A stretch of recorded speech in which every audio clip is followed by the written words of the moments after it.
For these unfortunate few, big rewards meant big consequences. Here are 11 lottery winners who paid the ultimate price.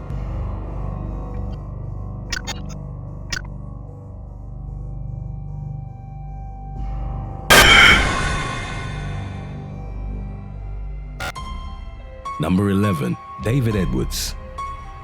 David Edwards spent almost $12 million during his first year as a lottery winner. However, that must have seemed like nothing in comparison to his overall winnings, which amounted to a total of $270 million.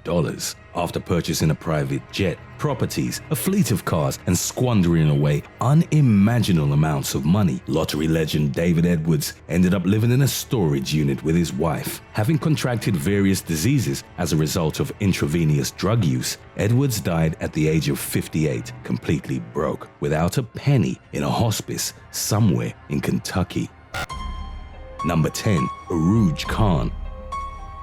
Lottery buying addict Urooj Khan had sworn off buying lottery tickets for the rest of his life. But the 46-year-old man from Chicago couldn't stop himself, and he went on to buy one last ticket. Almost miraculously, this last ticket hit the jackpot. Deciding to cash out the ticket in one lump sum instead of installments, Khan waited with much anticipation for that first check of $425,000. Almost ironically, Mr. Khan never saw a nickel of it. The day that his winning was publicly announced, he is said to have dropped dead in his house. Doctors claimed it had been from natural causes, but a few close family members didn't buy that conclusion. A second autopsy, performed a couple of days later, revealed that in fact, the cause of death of Mr. Khan had been cyanide poisoning. His winnings were quickly cashed in by his estate, and to this day, the police are investigating the death of unlucky Mr. Urooj Khan as a homicide. Mr. Khan should have kept his promise the day he sworn off buying lottery tickets.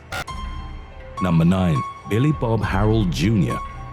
Billy Bob Harrell Jr. felt that he was the luckiest man in the world when he hit the $31 million jackpot in Texas. Being a generous man, Mr. Harrell Jr. quit his job, took his family to Hawaii, and donated tens of thousands of dollars to various charities. Unfortunately, his luck ran out one day after a couple of bad decisions started to take a toll on Mr. Harrell Jr. After a few bad investments, he ended up receiving far less money than he had originally won. Not only that, but family and friends would push him constantly over money, and ultimately resulted in his wife leaving him. That more than likely took him to the edge. Not long after those events, Mr. Harrell Jr. was found in his home alone with a self-inflicted gunshot wound to the head. Not quite the happy ending he expected when he received the news of the $31 million jackpot he had won earlier on. Number 8. Ryan McKechnie. Ryan McKechnie was unlucky enough to be involved with drugs early in his life. He and his wife would take drugs on a regular basis. However, life seemed to have other plans for the couple when they hit the Irish Lotto and won 40,000 euros, over 60,000 American dollars. It sure seemed like life was giving them a second chance. That was until early 2013, when McKechnie's wife died due to a drug overdose. Wanting to change the course of his life, McKechnie was generous with his friends. However, the money quickly vanished. McKechnie struggled to make ends meet for him and his family. As a single parent, he worked hard to change his life and the life of his children. However, people close to him believed that he had stashed somewhere some money from his winnings and did not believe that he went bankrupt so quickly. That skepticism led to an assault from an unknown person, concluding with McKechnie being found dead in his own home due to a stab wound and his house sacked. Number 7. Amanda Clayton.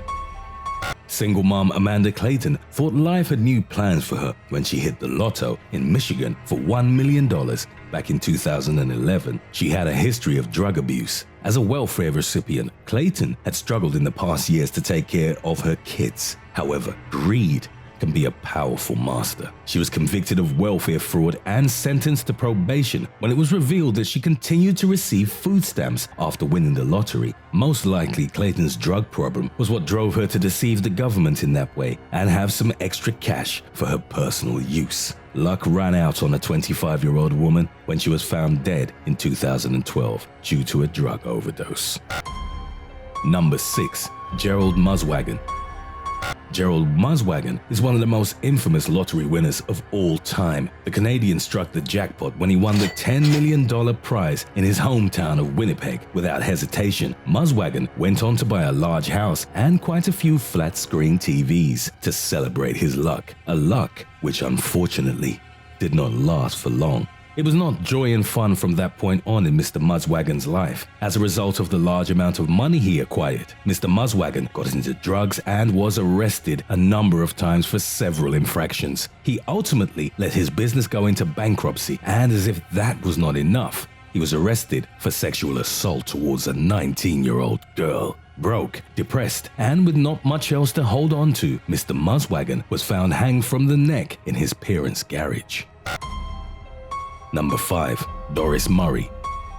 Doris Murray's life was about to change drastically, everyone thought, when she realized that she had hit the $5 million jackpot. That was true, but unfortunately, the change was not for the better.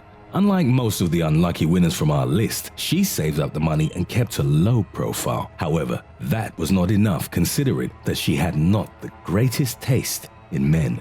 Her longtime boyfriend could not bear the fact that Miss Murray, thinking about her life and future, decided to break up with him. This drove her boyfriend insane, ultimately resulting in a fight. Unlucky lottery winner Doris Murray died that day, stabbed by her own boyfriend only a year after hitting the jackpot. Miss Murray's friends and family insist this was all because of the money. Number 4. Keith Goff. Keith Goff, an avid fan of horse racing, thought his days of financial struggle were over when he, very luckily, won an astonishing 9 million euros, almost $15 million, back in 2005. Of course, Mr. Goff could not wait to go back to the racetrack and just spend as he'd always dreamed of. However, that did not last for long. After being involved in a series of shady businesses and continuing with his constant gambling, Mr. Goff went bankrupt not long afterwards. He was abandoned by his wife and he spent the remains of his winnings trying to survive his depression, having to sleep in a nephew's couch because of his bankruptcy. Mr. Goff was found dead due to a heart attack. Number 3. Jeff Dampier Jr.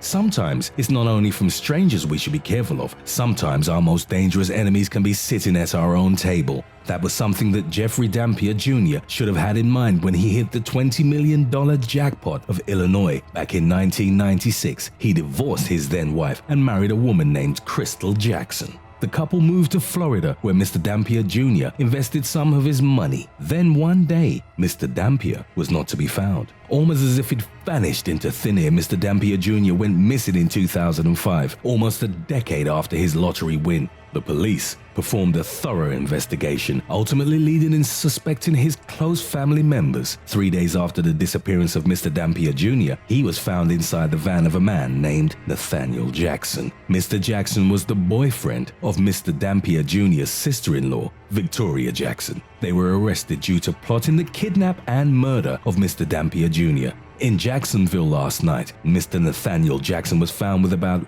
$1,500 in his pocket. Where the rest of that money is, we don't know. Hillsborough County Sheriff's Office spokesman J.D. Calloway said at the time both were sentenced to life in prison for felony capital murder, among other charges. Number 2. Abraham Shakespeare.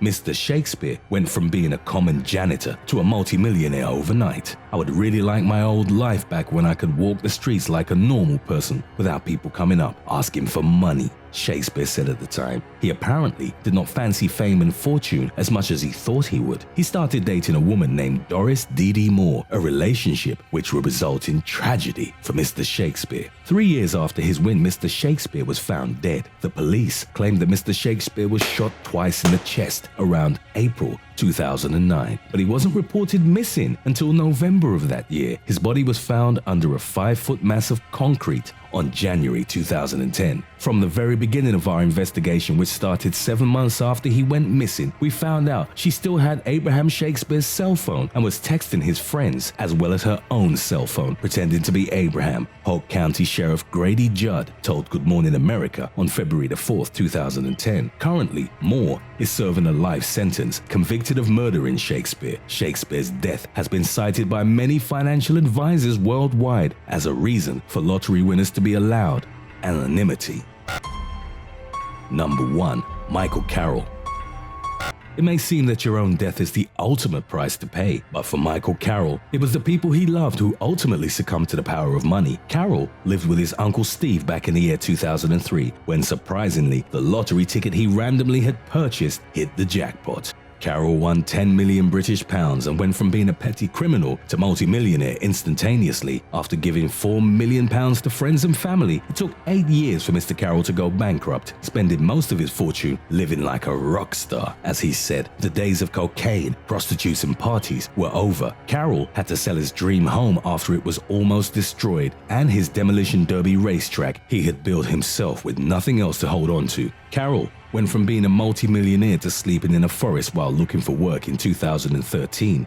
He now works at a biscuit factory in Scotland. However, it's not Michael's story that's the most tragic. His Uncle Steve, after standing at his nephew's side while he spent away his fortune, received a £200,000 bungalow as a gift from Mr. Carroll. There, he moved in with his then-wife Kelly. They divorced 2 years later. Uncle Steve kept the house, and after a year, his new girlfriend Allie moved in with him. They lived there peacefully for 8 years until the night of July 15th, 2016. The neighbors woke up to loud noises and shouting coming from Uncle Steve's home as they looked out of the window to see what was going on. Various witnesses claimed to have seen Steve walking in the front lawn, shouting that he had just shot Allie. Moments later, he turned the gun to himself and ended his life at around 12:30 a.m. Police claim to not be looking for anyone else involved, since the evidence suggests that this was a murder-suicide case. Mr. Carroll, now known as the Lotto Out, claims that he had not spoken with his Uncle Steve for years now, and that he does not understand why he would do such a thing. Money is the root of all evil. It brings out the worst in people. Money's destroyed half the people I've loved. It's gone straight to their head. It brought out the worst in some people, he said during an interview back in 2013. Was it the money that brought Uncle Steve to lose his mind? Only the man who pulled the trigger at his wife and then to himself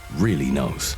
Fossils from 28 individuals were found in the Colombian Cerrejón coal mines in 2009. Following the discovery, the Titanoboa received the scientific name Titanoboa cerrejonensis. Because of the snake's massive size, several scientists have questioned how the Titanoboa would fare against the Tyrannosaurus rex.